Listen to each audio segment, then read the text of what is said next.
Hey there, and welcome to Better Blood Sugars with DelaneMD. So, I have not recorded a podcast in so very long, and I've done a lot of things over the summer, and it's been a really an amazing time and lots of changes in my life.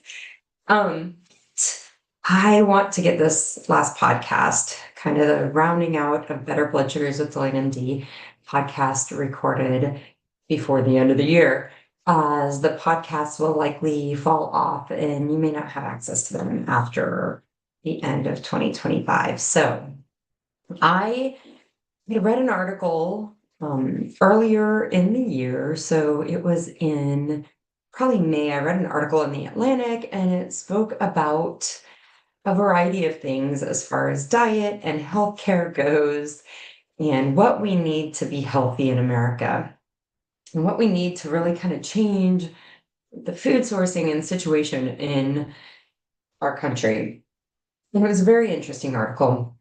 It was in the Atlantic. It's a fellow, he has a book coming out. I'll try to find his name. It's written in my notes. But either way, oh yes, here we go. It was an article by Michael Grunwald called "The Food Reckoning is Coming." He has a book, it's We Are Eating the Earth, and it really went through a lot of different things about like kind of environmentalism and how our food plays a role in environmental decline, if you think that that's an issue or not. And the part that really struck me and that I really want to share with you kind of as a closing bid for your help, is this article was really talking about how do we find new green ways to make food for humans on this planet. And yes, there are many, many, many humans on this planet that do need food. They probably need higher quality food than maybe they're getting. But in the last few years, I heard a stat that in the most recent like 5 to 10 years, we've actually um, as a global population surpassed the amount of people that are dying from obesity related illnesses has surpassed the amount of people that are dying from starvation related illnesses. And so when I read this article, it was very interesting and lots of great points were made. But the one point in this article that was not made that I really want to share with you was really as human beings, we need to be eating less. We in this country, in at least the Western societies, have this opinion about food and being entitled to food, and we deserve food and we deserve to have access to food.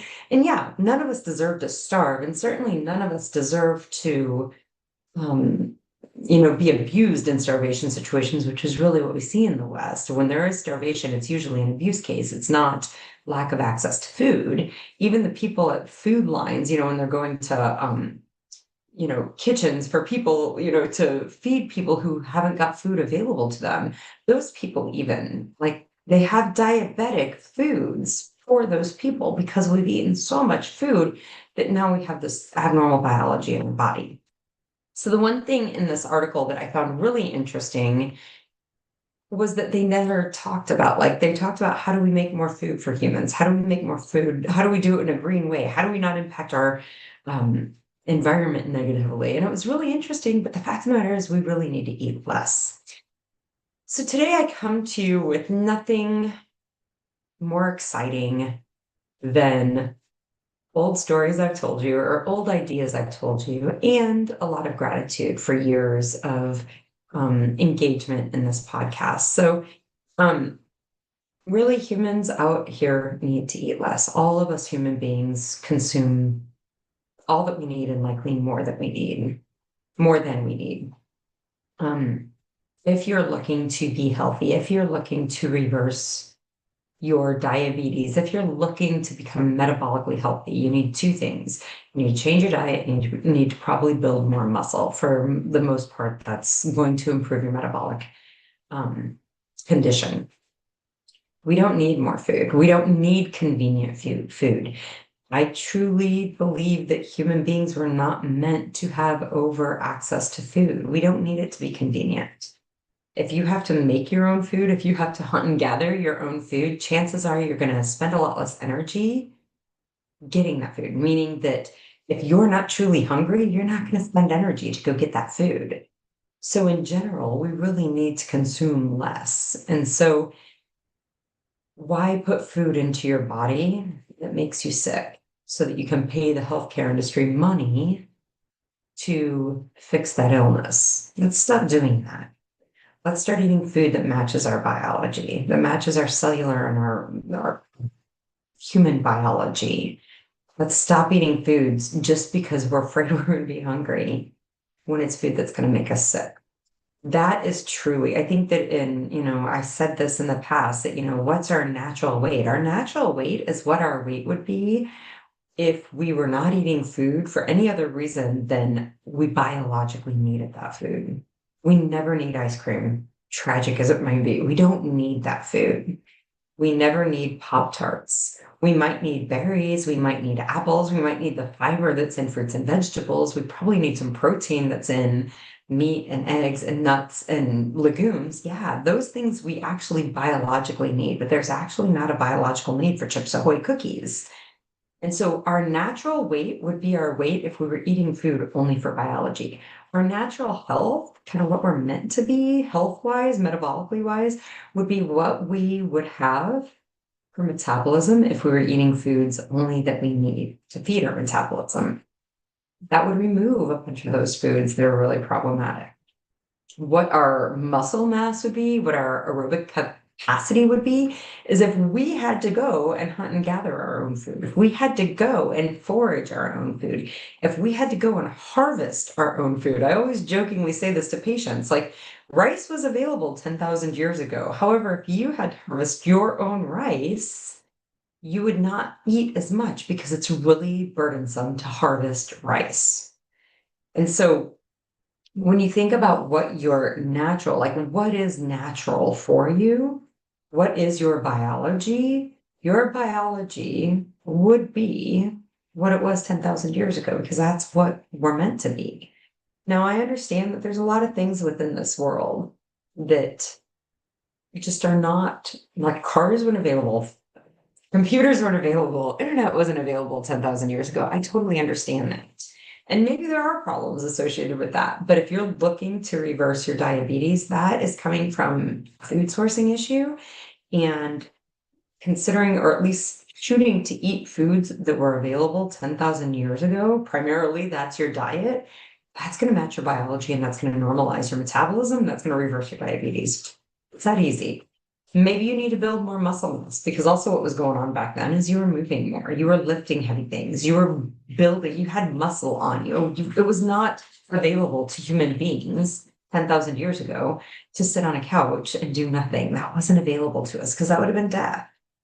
And funny thing today, it's kind of death too. It's just slower. It was slow with medications. So that's really what I have for you. I do not have anything enlightening. I did think that article was very, very interesting. And I looked up a number of statistics kind of on obesity rates across the world and what we're seeing. And of course, it was nothing shocking. We're seeing climbing obesity rates, climbing diabetes rates, climbing disease rates, climbing use of medications. Like I said, just recently is the first time in human history that's been recorded that we have more people dying from diseases of overconsumption than we have people dying from starvation, which is interesting. I don't think we need more food in this country, in this world. I don't think we need more food. I think we probably need to consume less. We probably need to move more. So if you're interested in being healthy, if you're interested in better blood sugars, if you're interested in living a naturally healthy life, that is really the basic approach you're going to need to take. That's really all I have for this last podcast. If you've been a long-time listener, I appreciate you deeply. I appreciate emails. I appreciate emails that have come in since I announced that there was going to be no more podcasts and people interested in what's going on.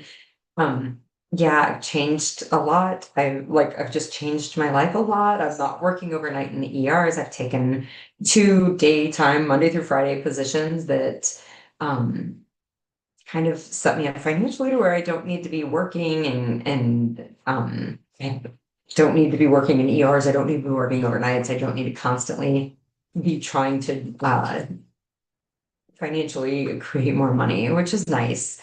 And it creates a lot of peace in my life and a lot of more of a consistent schedule for me. In addition, I get to sleep at night instead of being up in the middle of the night, which at age 50 is just becoming harder and harder. And I don't think it's horribly healthy for me. So that's what I've been doing. I met a man last year and he and I are getting married at the end of the year. So that's another really, I don't know, amazing experience that I've gotten to. Um, it's just taken my life in a different direction than it was 2 years ago or a year ago. So um, lots are going on. My babies are graduating. My 17-year-old twins, they are graduating this year. And so there's a lot of changes happening for me. And the podcast, I can't devote the time to it that I maybe would like to, but more than that, I find that I'm just saying the same thing over and over. There's nothing fancy. There's nothing that I haven't said that hasn't been said 1,000 times. Don't eat food that doesn't match your biology and get out and move and lift heavy shit. Those are the things you need to do if you're interested in better blood sugars.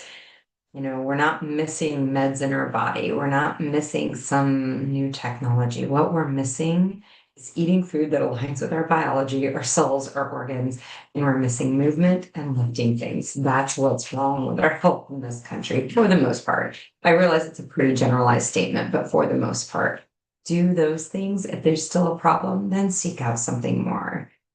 That's my encouragement for you. I do deeply appreciate people who've listened to this podcast over the years, and I appreciate all your kind words and questions. My email address, like the website and everything, will be going away come the end of the year. So if you have anything, if you need anything between here and there, don't hesitate to email me, Delane@DelaneMD.com.